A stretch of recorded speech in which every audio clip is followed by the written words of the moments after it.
Welcome to Brazen Education with Educator Barnes, a podcast with a focus on speaking your truth, being transparent to help others, and having no shame about it. Because we can't move forward until the truth is known.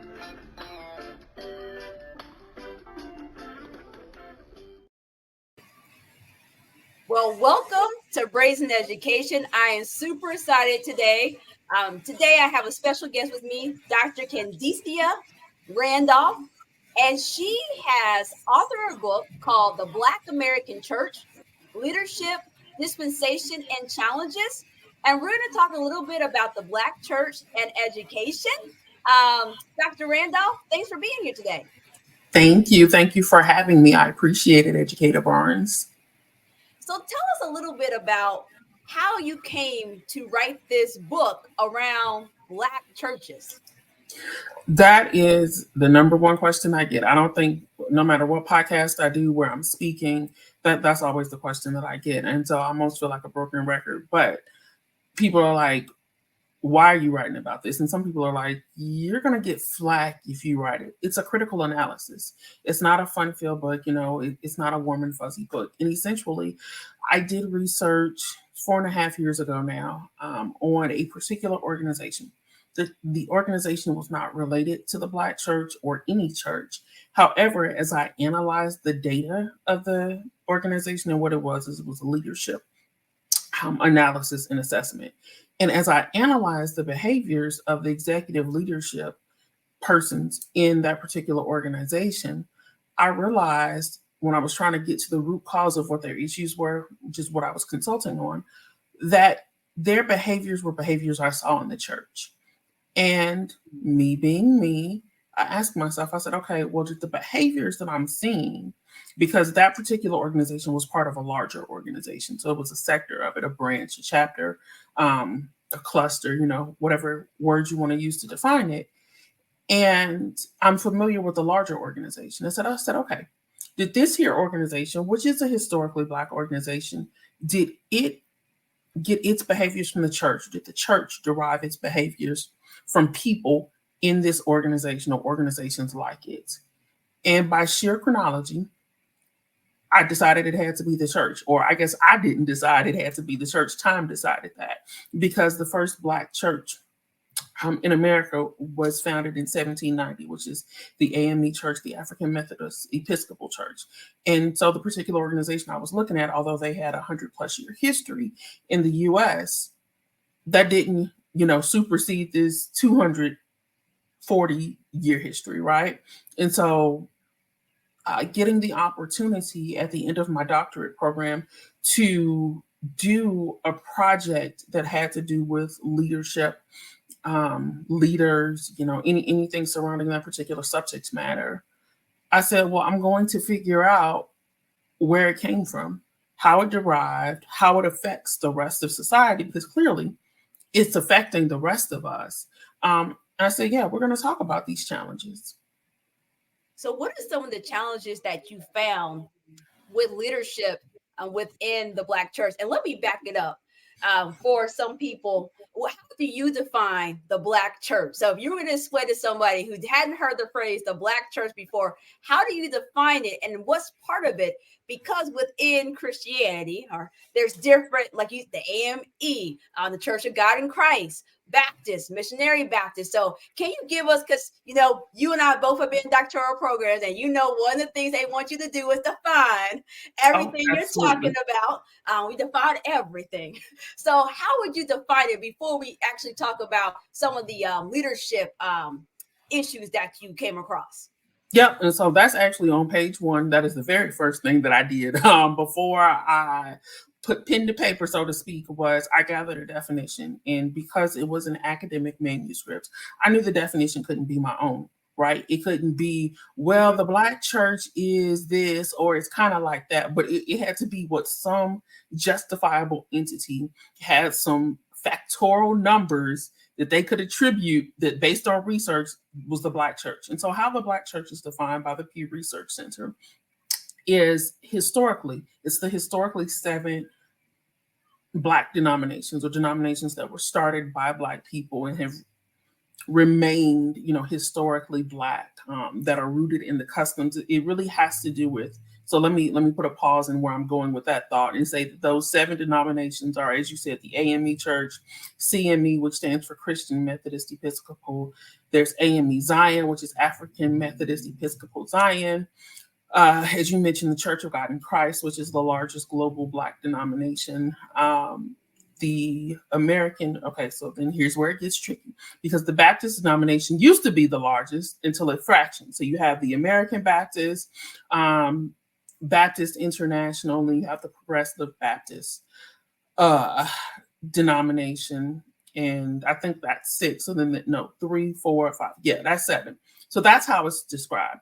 But in my definition, so to speak, so for the purposes of the book, I use that definition, but you also have other denominations like the PAW, the Pentecostal Assemblies of the World, or the Holiness Church, that came out of the Church of God in Christ. And so I think the way academia describes them is those are kind of lumped under COGIC, right? But then you also have non-denominational. So you have churches that are Black and have a lot of nuances of the Black church, but they're non-denominational. And that's actually a category in the book, is non-denominational, because I had several people participated in the interview who are non-denominational. So for the book purposes, that one, so we could throw that in as an 8, because it's an emerging denomination, so to speak. And I actually found out from someone else that even though people are part of non-denominational churches, they still belong to like governing bodies or institutes. It was so weird to me, because I'm like, well, if you don't want to be hampered by other people's rules and dogma, then why are you in this group of things that's for non-denominational churches? Just like, why we starting over, right? But nevertheless, so that's how it's defined. Now, if you define the Black church in another way, so if I were to take away naming the different denominations that exist and look at the cultural and anthropological aspect of it, which really is the approach that I took, what separates the Black church from another church, for instance, maybe a Catholic church that's predominantly Black, or an Anglican or Episcopal or Lutheran church that's predominantly Black. The Black church, first of all, is controlled by Black people. Like the Catholic Church, the Anglican Church, the Episcopal Church, the Lutheran Church, the regular Methodist Church. Black folks don't run that. They never have. They probably never will.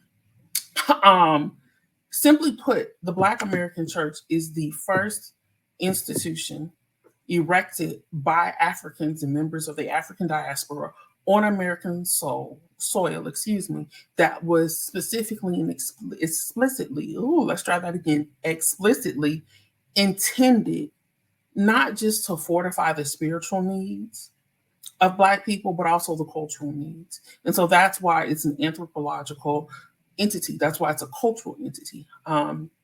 It was created, I'm not trying to steal from Damon, but for us, by us, it was the original FUBU, and it still is. And so it's more than just a spiritual mecca for Black people in America. It's a cultural mecca. Well, I am one of those people that attend a non-denominational church. I've been in a missionary Baptist church, missionary Baptist church, now non-denominational. It's interesting what you said, because at my non-denominational church, we are part of things that are not non-denominational. So that's very interesting. And even when I was at a missionary Baptist church, we would be at things that were just like solely Baptist as well. So it's interesting how those intersect. Where would you put apostolic in the in your definition? I don't know if you mentioned that one. I did not mention, but apostolic people are, so without being a historian, I tell people this all the time, because a lot of people do ask, okay, especially people who are unfamiliar with the church, well, what is the Black church? How is it defined? I'm like, first of all, I'm not a theologian. I do not have a doctorate in theology, ministry, divinity. I want to make that very clear. I'm a leadership subject matter expert. But apostolic people, so for whatever reason, Pew Research Center does not delineate like apostolic and Pentecostals, which I thought was interesting, because as a Black person who attends a Black church, I was familiar with, Apostolic Grace, Apostolic Church of God in Christ. But then you think about what I just said, Apostolic Church of God in Christ. Based on my research, the Holiness Church, PAWs and Apostolic drew originally from those who started the Kojic denomination. Gotcha. And so I think those who researched them, or those who are cataloging it rather, because it's not actually us who's doing the cataloging. When you really think about it, we're not cataloging ourselves. Wow. We're being cataloged by white people or white run institutions, which was another reason it was really important for me to not just write this manuscript to graduate, but to share it with the world, because there was a distinctive piece of literature that I ran across that stated in the critique of the Black church, all critiques that existed were external. So in other words, it was white people critiquing us as opposed to us providing a critique. Those of us who are paying to keep the lights on and the doors open and who have the building funds that may or may not have ever put up a new building, we were not critiquing ourselves. We weren't telling ourselves whether or not we were doing a good job. And if we were, we weren't being honest about it. And so I felt an academic responsibility that if there was going to ever be a holistic analyzation, a holistic critique, a holistic breakdown of how the leadership system works in the church, what those hiccups are, what those challenges are, what those deficiencies are, and then solutions to them, it ought to come from a Black person. Well, you make a really good point, because a lot of times when we look at research, and both you and I have researched before, you're trying to find research from the people or the situation that you're researching, and then you look and you look and you look at the references of the thing you found, and you look at those references, and you're like, is there not anything? And so a lot of time when we hear about adding to the body of research, that is a serious endeavor for Black people, because we have to tell our stories. So with that being said, what did you find when it came to leadership in the Black church? Because you mentioned about these churches splitting off, because the church I attended as a child, that church split off and did their own little thing. And that's a very common thing I feel in the Black community, that a church is just like, we're just going to agree to disagree and separate. So I wonder how that falls in with the leadership analysis. I'm going to let you tell a little bit about that. So fractioning, or actually it would be both, because a faction is a division of a larger group, and a fraction means it's a part or to break away. And what happens is that these factions within inside of churches then fraction from the larger church. That would be an interesting book just for someone to write about that. Please don't y'all send me an email when it's over, because I've already got requests for part 2 of this one and to write about gender bias and discrimination. So please, nobody send me an email, instant message. Gender bias won't be a good one though. I have not said no to it. Okay. I have said, just let me finish. I have an endeavor that I really want to do next, which deals with the implications of culture and race on leadership as a whole. And I really, really need to birth that and get it out of my soul before I continue, back down this path of leadership in the Black church, because I don't want, and it's not about being one-dimensional or even two-dimensional, but I have specific interest in the mitigating effects of culture and race on leadership. Obviously, I wrote about the Black church, right? Because no one else did. But when we're looking at those factions and fractions, although I didn't study that specifically, there is a chapter called Leadership Development Succession. And that's a term that I developed. And essentially what it combines is leadership succession management and leadership development. And for those who are unfamiliar with that topic, succession essentially just means who's coming next in line. So who's going to be the next pastor? Who's going to be the next chair of the trustee board? Who's going to be the next musician, the next choir director or directress? Who's going to be the next head of the usher board? Who's going to be the next youth pastor, the next superintendent, the next Sunday school director? Who's going to take over Vacation Bible School when Sister Becky goes? Who's going to run the church kitchen ministry? Who's going to drive the van because Deacon Palmore is 95 years old and can't see anymore, right? All of those things are succession management issues. Leadership development is a lot of people think it means developing a leader. That's leader development. Leadership development is when you have a pipeline of people within your organization who are ready to take on a leadership role at any given point. They're both able and willing to do that. And so when it comes to executive leadership positions, the two have to go hand in hand. And so that's why I use the term.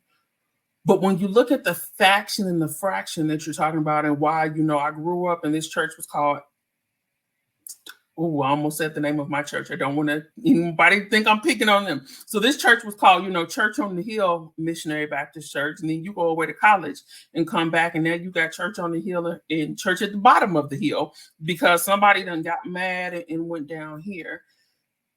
Sometimes that happens because of a lack of leadership development succession.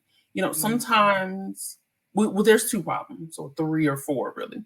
One of the problems is we don't have succession management in place. We're not actively preparing for the next generation of leaders. We want to ride the leaders that we have until they're dead. And I use this every time I talk about leadership succession in these conversations and in these talks. People want to make the pastor, they're the pastor either until they're dead or until they're on their deathbed. And it's time out for that. If you want to be biblical and try to hit me with some religious theology, then that's great. The Bible says that old men are for war, or for counsel, and young men are for war. Being pastor is worship. You should not, and I want to be clear, I said worship, WARSHIP, not worship, WORSHIP.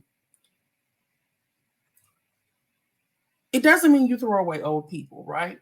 Right. Not suggesting we throw away old people. We need our seasoned members. We need our older members. We need our younger members. But if that person is lying in the bed, hooked up to machines, and instead of us trying to figure out what's going to happen if God calls them home, or if they become incapacitated, if we're instead praying for, we ought to be praying, but we ought to be praying and planning, and we fail to plan. And so a lot of times in those fractional situations, you have that person who has been the pastor for 10, 20, 30, 40, 50, 85 years. And one of two things happens. They leave or they die. And once they die and or leave, because the church itself has not established its footing, those persons are then attached to said pastor as opposed to the church or the mission and the vision and the values of the church or the ministry of the church. And so while you went away to college and it was the Church on the Hill, well, Pastor Gary, who had been pastor for 85 years, has gone to glory. And here's where the second part of it comes in. Not only did we not plan properly, we didn't develop leaders. And because we oftentimes do not run the church as any type of a business, we don't bid out contracts, meaning we don't do executive searches for pastors. We automatically elevate the kid or the nephew or the spiritual son or the person who's been standing by his side as his arm bearer for 30 years. And that's who we elevate to pastor instead of assessing if that person truly has the knowledge, skills, competencies, and abilities, which is another chapter in the book, to actually execute that role. And so what happens after that? Then, as you mentioned, you have that faction and fraction split. Because typically you have those situations where, I went to a church where the pastor got voted out because of some things that he did. And so after that, you have people get in their camps of who they want to be the leader. And so in your research, what do you feel drives people to not make a leadership plan? Because you feel that like in corporate world, we feel it is logical that if you die tomorrow, they're going to fill your job. They have a plan to fill your job. They got your job description on deck back there. The hit that's going to be up before your body gets cold. It's going to be up. So like, why do you think in the Black church, there's a struggle with either wrapping our minds around this concept or not doing it? And I would argue many of the elders have lived through this multiple times. So I guess, what did you find? Because I'm really curious about that. So one of the experts, I have 3 subject matter experts who I interviewed. One person was Dr. Lerone Martin, who teaches, or at the time, he taught politics and religion, African American politics and religion at WashU, so Washington University in St. Louis. Dr. Wayne Croft, who has a PhD and a doctorate in ministry and is a pastor of a Baptist church and also teaches at a theological institute, and Dr. J. Drew Sheard, who's the presiding bishop of the Church of God in Christ. And so those were my 3 subject matter experts. And when I interviewed Dr. Croft, who was exceedingly gracious to me and talked to me for over 2 hours, and to the point where his wife was like, called him twice and was like, it's time to eat. But he brought up the point, and he was really the starting point of my research. And one thing that he stated was that the Black church fails to treat the church like a business. And it fails in many times to acknowledge that the church is a business. And one thing that he said that sticks with me to this day is, he said, whether it's the business, whether you're operating it like a business, a for-profit business, or not even for-profit, but because there are plenty of nonprofits that are incorporated, and so they're businesses. He says, but whether you operate it like, a for-profit business, so to speak, he said, or whether you look at it as we're in the business of saving souls, it's still a business. And it was the second part of that really made me do what you just said, in the business of saving souls. And I was like, well, when you look at it that way, I mean, that is the biblical foundation of the church, is to save souls, to feed the hungry, to take care of widows, right? Well, in order to do that, you have to have a plan. Yep. Like, we are not Jesus. We are not capable of turning 5 loaves of fish and 5 loaves of bread and 2 fish to feed 5,000 men plus uncounted women and children. We don't have that type of power. We're not God. And so if we want to feed the hungry people in the community, you got to have a plan, which means you have to have budgets. You have to have multiple type of budgets. You have to balance these budgets. You should be paying your taxes. These are all conversations that, as you've mentioned before, we've tended to skirt around. Another thing that I found is that there are a lot of it, and I found this out just by having conversations with people, and I did a questionnaire, so I had qualitative research, and I let people answer for themselves. So some people gave me simple answers like, no, well, I don't know. Some people gave me full paragraphs on some answers. And there are still many churches in the parts of the literature review, so to speak, that I was able to find. So what was already out there, most of the content about the Black church that exists is in chapters 1 and 2. It's the anthropological, the ethnographic, the historical context of the church. And so in chapters 1 and 2, I talk about that because I got to get you to the rest of it. But then when you're looking like at, for instance, collaboration is one chapter. Most of the information about collaboration that exists talks about diabetes collaboration, collaborations from some mental health, but nothing else about that. There's no literature out there about collaboration for political activity, very little about political activities, socioeconomic activities. And the only thing that you really find about political activities in the Black church, you have to see in the context of what's out there, is really in the context of the civil rights movement. There's no information about social justice or social impact in the Black church. Nobody's written about the Black church as an organization. And for me, I'm like, why don't we seem to understand it's an organization? And as he said, whether you operate as a for-profit business or a business for saving souls, is still a business. And as you mentioned, if you don't have a business plan, what are we doing? Yeah. So a lot of times, let's take the civil rights movement, when you think about how people learn about the civil rights movement, you hear about the bombing at the church, you hear about people organizing at the church, and you also hear about like the importance of whether it's Sunday school education, vacation Bible school education, or just education in general, like the church kind of wrapping around. So what happened from like the civil rights movement to now, where you seem to have Black churches that are disconnected to schools, disconnected to education, and this, in my opinion, disconnected from learning? Because I'm reading a book, Cultivating Genius by Dr. Ghodri Muhammad. And at the beginning of her book, she talks about Black literary societies and how it wasn't just about reading and writing, but it was about being critical, thinking, acting, uplifting each other. And that was a complete cycle. So I wonder, like, what in your research and how that intersects with leadership, how we kind of fell off and not supporting like the education of our children, whether that's spiritual education, moral education, or just education knowledge. And that was a really big question. It is. And I have a research answer and I have a personal answer.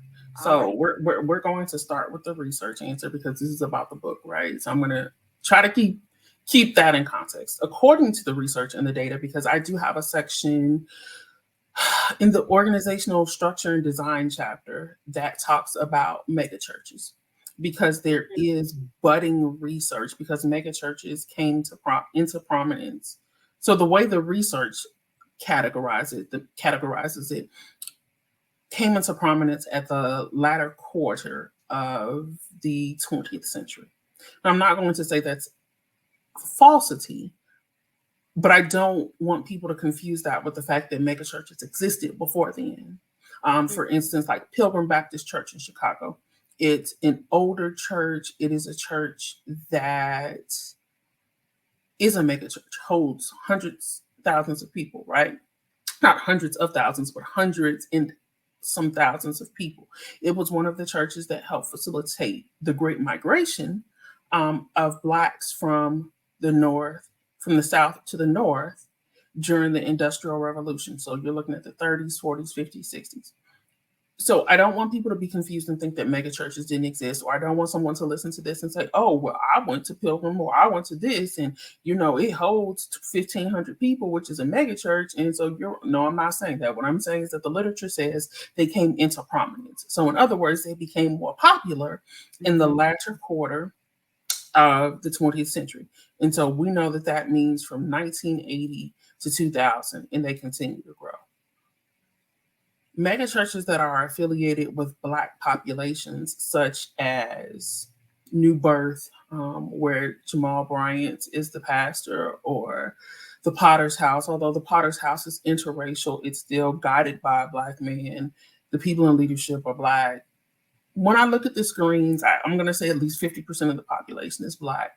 House of Hope in Chicago. These are Bill Winston. Those are all mega churches that are Black. What the research tells us about that is as these churches begin to grow and come into prominence at the latter portion of the 20th century leading into the 21st century, is they were erected for two reasons, not just to hold more people, but they were erected outside of metropolitan areas. So you have a lot of churches that are mega churches that are not in centralized cities, a lot that are in suburban areas or the surrounding borders of the city because you needed room that wasn't already occupied. And the members of those churches are persons who are typically have a higher education level. And so we've now gone from our storefront churches that were comprised of people who may have had a high school education, may not have had a high school education, to these multi-million and billion-dollar properties where people are college graduates and have graduate degrees and terminal degrees. And so when you look at that growth pattern, and when you look at that organizational development pattern, one might believe that because of the rise of the mega churches who are filled with more educated people, there's not a need or an educational gap to fill. Mm. That's the research progression part of it. The other side of the research, I just decided to go a different way with this answer. The other side of the research shows, in my chapter on collaboration, ask the question: do you collaborate? Does your church collaborate with other church? Another question says, one question was, does your church collaborate with other churches within its own denomination, outside of the denomination, and then with the community at large? And the resounding answers were like, well, we do stuff at state conferences, or no, the only time we see the overwhelming answer was the only time we see collaboration with the community is if it had to do around a rally or a march or voting. That was it. Okay. And so essentially what the research was telling me is that we weren't meeting the community's needs. And so if we're not meeting the community's needs and there's an educational gap and or deficit, then we know why. We're not collaborating. We're more interested in running in running institutions or branches of a larger institution that are silos, as instead of the communal paradigm that we used to exist with, right? And like you said, when people talk about the civil rights movement, they talk about the bombing at the church, they talk about, and even today, a lot of churches, Black and white, are still used as polling places because A, they're safe places, but B, in the Black community, a lot of people say you don't get the Black vote if you don't come by the church house. And so having a polling station at the church doesn't just give people a sense of safety, it gives a sense of inclusivity as well as belonging. However, if we're not reaching back out to that same community outside the walls of voting on yesterday, except in my county, there was no voting at all on anything yesterday. But if we're not reaching back outside those confines, then we're failing to meet the needs of the community. And, another theme that came through in the book was people felt the church had lost its prominence. And part of the reason it had lost its prominence is because it wasn't meeting the needs of the community. Contrary to popular belief, as wonderfully educated as we are, and I thank God every day for the 4 degrees that I have, and I wouldn't change them for the world or change my journey for the world. I'm not blind to the fact that every child from the South Side of Chicago who looks like me, who came from which is where I'm from, won't be afforded the same opportunities that I was or that I am. And so we do have to ask ourselves, excuse me, that pivotal question of how do we go back, and I'll reference a song, to that old landmark? How do we go back to the place? And I'm not saying every church doesn't do it, because there's plenty of churches that do it. But for those that don't and who aren't currently engaged in that community outreach and engagement in that corporate social responsibility, how do we go back and get back to the point where we're having tutoring sessions, where we are mentoring the kids, and where there's a high school student paired with an elementary school student, college teens are volunteering. There's a program that runs through my current church of existence. It's not run by the church. It's a separate organization, but the person who is the executive director of the organization is a minister at the church. And so they use the church. It's called Grade A Plus, and college students tutor elementary school students, and I think high school students as well. It's free of charge. But how do we get back to that point where we're doing that as a collective? We have to remember, when it comes to education in this country, especially higher education, and again, back to how I came up with the idea for the book, the Black educational system came from the church. The first Black banks came from the church. The first Black insurance agencies came from the church. Our responsibility isn't just in salvation. It would be nice if it was, But as for the Black church, that's not our only job. It never was, and it never ever will be. We have a more dense purpose. And that purpose is even more important today than it was 40 years ago. So in your research, when it comes to schools, because I hear what you're saying about like the programs that churches could offer, because every single church I've been a part of, and I've even benefited from it, they've had a scholarship fund for students to go to college. But I also think about the year that I got the scholarship fund, I was not the only person who was a senior, but I was the only person that got to the step that got accepted into college that year. So I got my check that was raised. And when I was at college, it just bothered me in the back of my mind. It's like, we say we want kids to go to college, we want them at least have the opportunity. But then what did we do as the entity to ensure that everyone gets there? Because regardless, if you look at the data, regardless of your parents' background, whether you're below poverty, at poverty, above poverty, there are Black kids failing across all socioeconomic levels.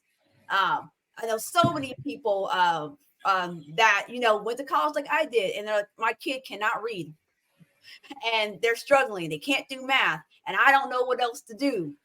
So, do you feel like the next step would be? Because when I think about the Catholic Church, right? Catholic Church are infamous for having their schools. Do you think the next step for the Black church is to kind of replicate that and have their own schools? Or is it more like, no, we need to fix this leadership succession piece first and then come back to that? And maybe it's a both and. It's an all of the above. And not to take anything, well, first of all, to applaud the Catholic school people. I am a product of Catholic school, okay? And those options are great. Now, that's not to say that every Catholic school is great, because unfortunately, the story with Blacks in America is the same. There are some Catholic schools that are wonderful, and then there are some Catholic schools that are in our dejected and abandoned and unattended to and uncared for neighborhoods.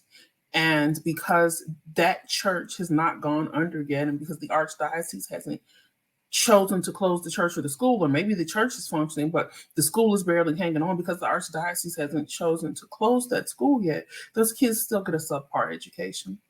And so the sad reality in America, and like I said, I'm one of those people when it comes to race and Black and white, I don't sugarcoat it. I don't tiptoe around the issue. The sad part is that being Black in America is hard.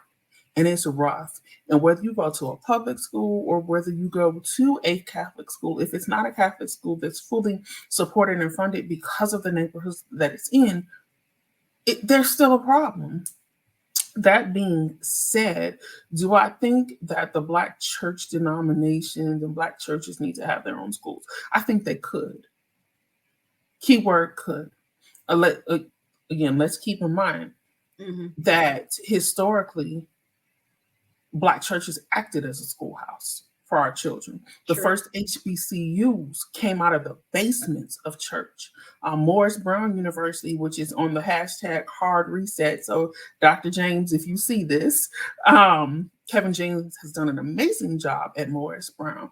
And they just had an event recently in the last 2 or 3 weeks where the AME church for the district that they belong to cut them a check for several $1,000s. Why? Because Morris Brown Church came out of Morris Brown College came out of the AME Church. When you look at, there is a school in Arkansas. I can't think of what school it is. Nevertheless, when my goddaughter was applying to schools 3 years ago, she got accepted there. When I called the financial aid department to determine what tuition would look like, how much she might have in financial aid, what the scholarship options are, and the admissions gentleman I was speaking with began to break down the numbers to me. And I said, okay, well, she still may not have that amount. This is what it is. He said, well, we'll make sure she goes to school. And I said, well, excuse me, what does that mean? Like, I went to a PWI. I have 4 degrees, none of them from HBCU. And no one ever said, well, we'll make sure you graduate. Right. Never said, was never said, okay, no tuition person ever told my mother that when I was growing up. And so that was a foreign concept to me. He told me the history. He said, well, so-and-so university was started by 4, we're going to say, preachers of the AME church. And he said, and they started the church to make sure that Black kids back then who were coming, not even a generation removed from enslavement or before enslavement ended in this country, that they had access to higher education. And so they live through their mission today, which is to make sure that Black kids are educated. So if there's a child that goes to their school who wants to go to their school and get an education, they'll make sure it happens. These institutions came out of the Black church. And so we're capable of having our own educational systems. There are Black churches that do. Some of my siblings went to Emmanuel Christian Church, Christian church on the south side of Emmanuel Christian School, but Emmanuel Christian Church is church on the south side of Chicago. The school has since closed, but they had their own preschool through 8th grade program. We're capable of it. We can do it if we put our minds to it. But what we cannot do is carry over the same vestiges and grievances to a Black-run educational system that exists in the church. And so you can't have somebody who's been principal for 50 years, right, and you haven't cultivated the school such that when that person retires, hopefully, and or dies, they haven't been developing a next generation and a generation after that, because then they close and we're right back where we started. We can't have a school system that promotes people based on nepotism. Now, I am not suggesting. You stepping all in it. Well, it's in the book, right? These are questions that I ask, like, how was your pastor chosen? And somebody put, what did they tell me? I believe somebody's response was, well, his son's going to become pastor, or we don't have a plan. I asked, do you have a succession plan? Yeah, the pastor's son will become chapter. No, we don't have a succession plan, right? If we were on Zoom, I would pull up the PDF from my publisher and go to that chapter and show you where they said it. It's not me. It's not my opinion. I didn't say any of it. I don't give an opinion in the book. So it's not about what I think. It's about what the members of the church think. And that was very important to me, was to be able to hear what members were saying. I intentionally, people like, oh, well, did you have a lot of pastors? No, I didn't want pastors. I didn't want the trustee board chairs of every church participating, because if you ask them, they're going to tell you they think they're doing great. I need real data, people. Like, I need to know what the people in the pews. Now, that doesn't mean I did not have any ministers. I think there was a couple of people who were pastors, and there were people who were AME and Baptists and Kojic and non-denominational. And I had people from 20s, 30s, 40s, 50s, 60s, and 70s. And so although my sample size was small relative to the sample population, it was diverse. And so, yeah, we could have an educational system, but that doesn't have to be the answer to us filling the gap. It could be, but it doesn't have to be. Because let's look at it this way. If we were to, say, solve the underachieving problem and solve the educational inequity problem by building and operating our own schools, then we have to come up with capital and funding. And we already know that Black businesses, especially Black female-owned businesses, are the most underfunded businesses in America. And so where are we getting the money from?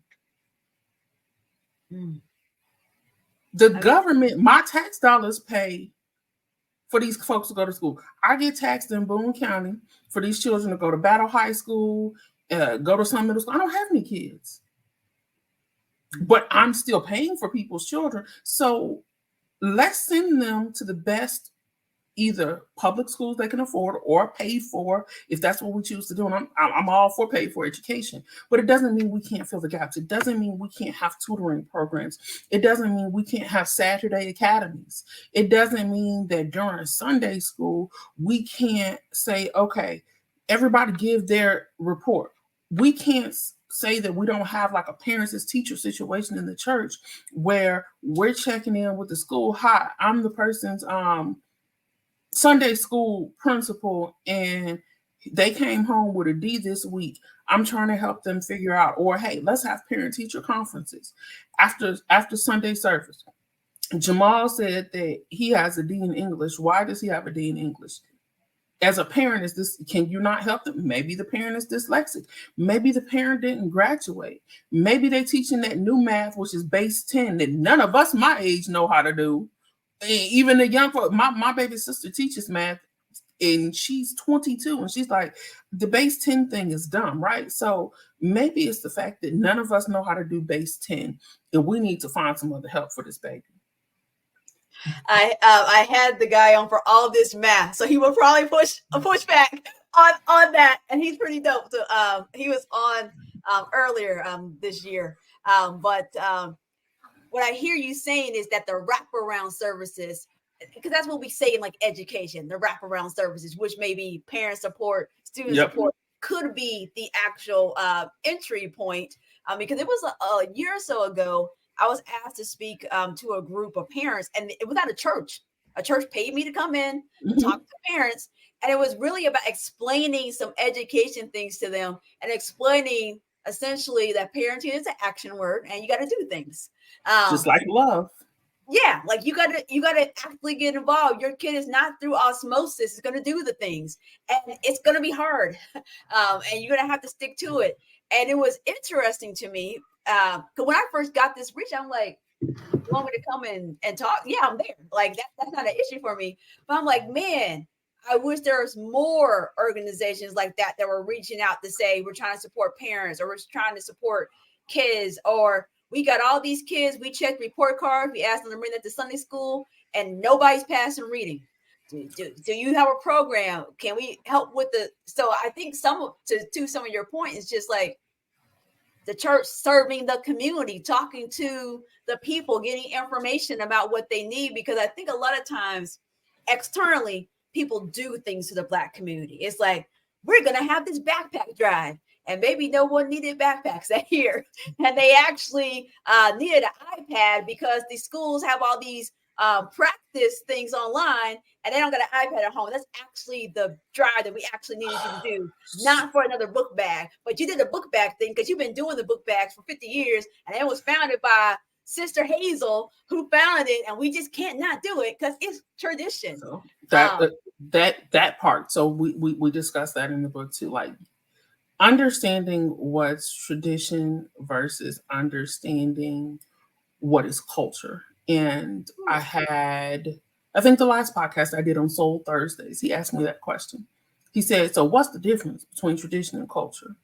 I said, okay. And I read them the definition of what culture was. And I mean, I could read you guys the definition because I had to take 3 definitions from 3 various scholars to combine to give me the holistic definition that I truly wanted for people to understand who and what the Black church is, not just to America, but globally, and not just to Blacks, but America as a whole and globally. Culture includes the way we speak, the way we think, our language, our symbols, our music, what we wear. That's culture. Tradition is, like you said, Sister so-and-so started giving out backpacks on August 2nd, back in 1952 until the day she died. And we're going to honor her by giving out backpacks every year on August 2nd. Okay, that's tradition. The cultural aspect of that is us meeting a need. That's the cultural part. It's meeting a need. What we have to do is, and here's the part that I did not say earlier. Before I say that, because I don't want to forget. Your personal. Yeah, I'm gonna get back to that personal, and it's not just me, but I'm gonna get back to the less researched opinion, so to speak. Well, no, not really. It is researched. It's ageism. So I'm gonna put a pin in ageism though for just a second. But we're talking about, we give away book bags, and maybe book bags aren't the answer, and maybe the answer is not as simple as a wraparound service of having tutoring. And I agree that we need more than that. The digital divide is real. I was explaining to someone about COVID. All the COVID research shows that Black and brown communities were most proportionally affected by COVID academically, right? Mm-hmm. And I said, okay, I'm not saying it's not true. It is true.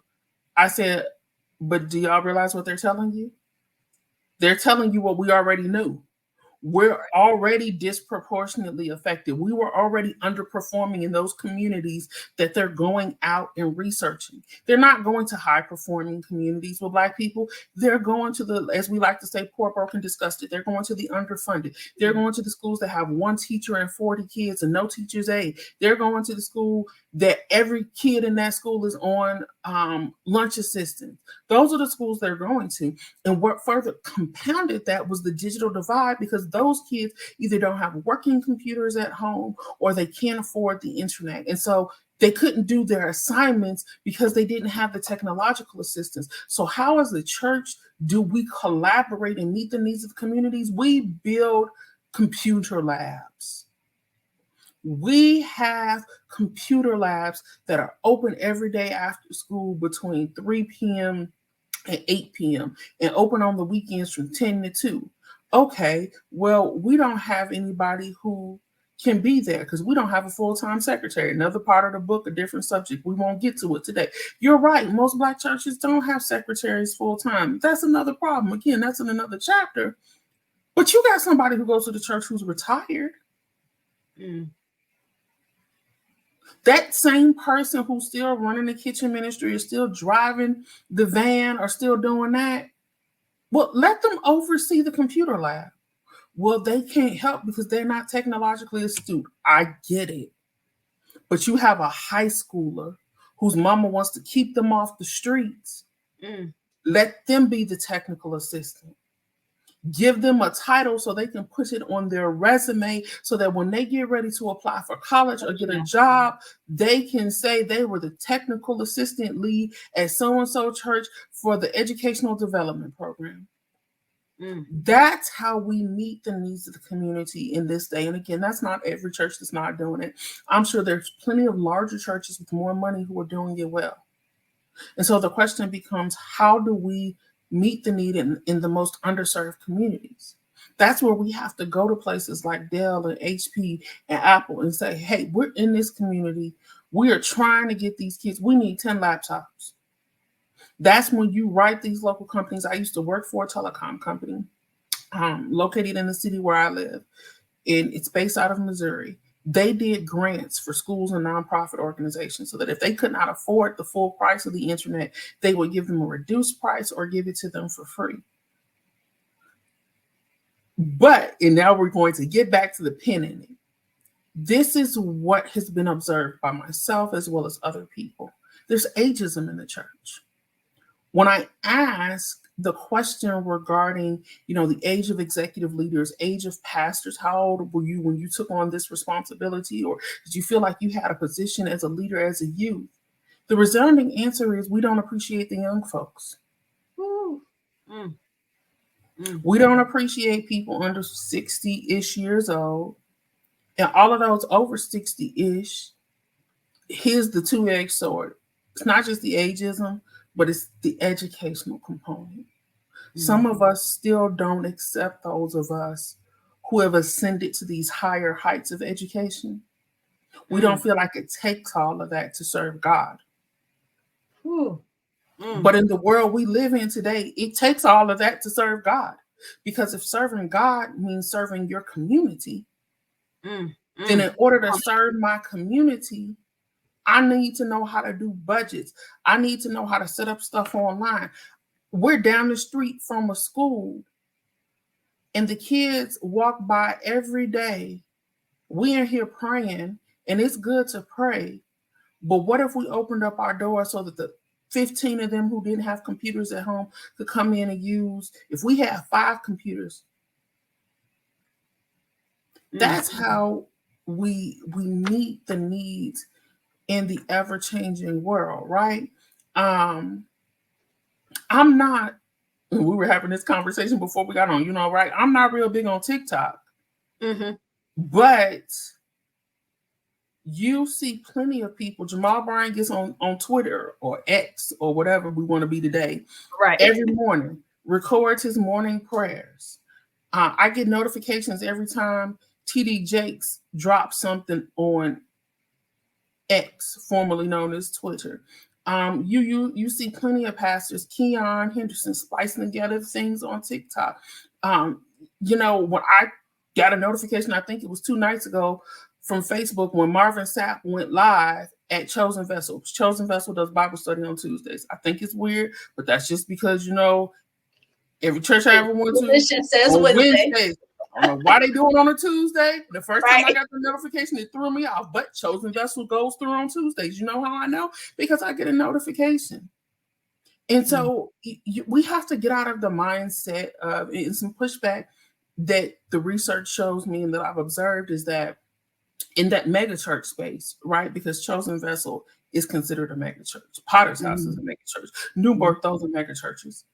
They operate like businesses, but our smaller churches operate like the Black church. We have to find a good balance. I'm not saying that people at Potter's House or New Birth or House of Hope or any of those churches are not really saved. Salvation is not up to me. I don't own a heaven or hell for anybody to get into. Just like I don't work for the IRS and I don't have a tax system for you to pay me a dime, penny, a quarter, or a nickel. However, what I do know is that there has to be more of an integration of business practices into our smaller churches, even churches that are 800, 1,000 people that are not like super small. I know people who go to those size churches and they say they still don't operate. One person who's a church administrator, they have a leadership conference every year. Okay, I'm a leadership subject matter expert. And so whenever people tell me they're having a leadership conference, I want to know, what's that entail? What does it look like? Because I want to know if we're really talking about leadership, especially churches. Right. She said, essentially, we come together for 2 days.